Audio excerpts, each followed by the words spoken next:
Hey teachers! Since releasing my Zoom tutorial series, one of the questions that I keep hearing the most has to do with accessibility.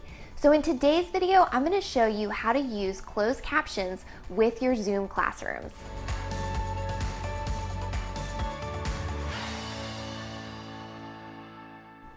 Whether teaching in a classroom or online, accessibility is so important. So today I'm going to show you how to use closed captions with Zoom, and honestly, I wish I could tell you that it was really easy, that you could have it all done in a snap, but it's a little complicated and there are several steps involved. So be prepared, make sure you watch all the way to the end of this video so that you get all the steps. Now, let's go ahead and jump onto my computer and I'll show you how it's done. Alright, so to turn on closed captions, there's actually several steps that you are going to have to take.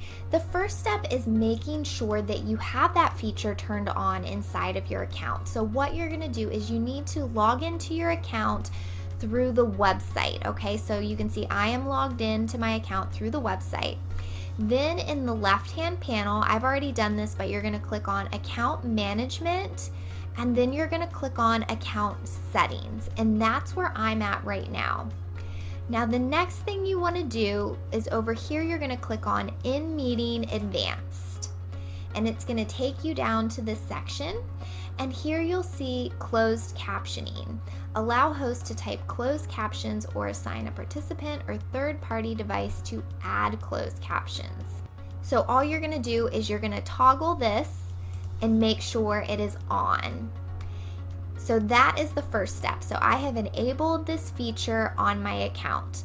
The next step is going to take place inside of your meeting. I am now inside of one of my Zoom meetings, and whenever you enable that closed caption feature that I showed you, you should get an option down here that says closed caption. So I am going to click on this. Now, unfortunately, I really wish I could say that when you have this feature turned on, it just listens to you and it creates the captions for you.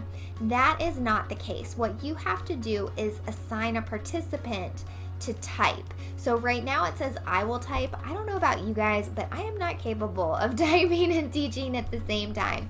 So this helps if you have a teaching assistant and you're looking for something for them to do. You can assign one of them, but basically when you click on assign a participant to type, it is going to pull up the list of participants, and I don't have any people in this meeting right now, but all you're going to do is you're going to click on the person that you want, and it is going to provide them with a box where they can type in the captions.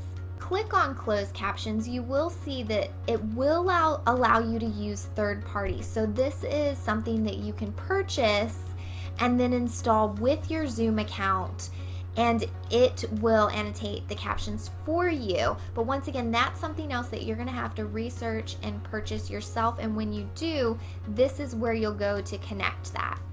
Now, just because you have the captions set up doesn't mean that students are always going to see them. When they log into the meeting, they will also need to click the closed caption feature so that way they can see them. So make sure that that's something that you either put in an email to students explaining to them to do, or that you explain it at the beginning of your Zoom meeting.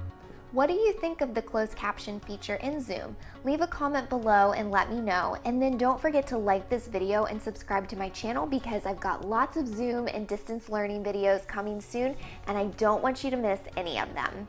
Until next time, happy teaching!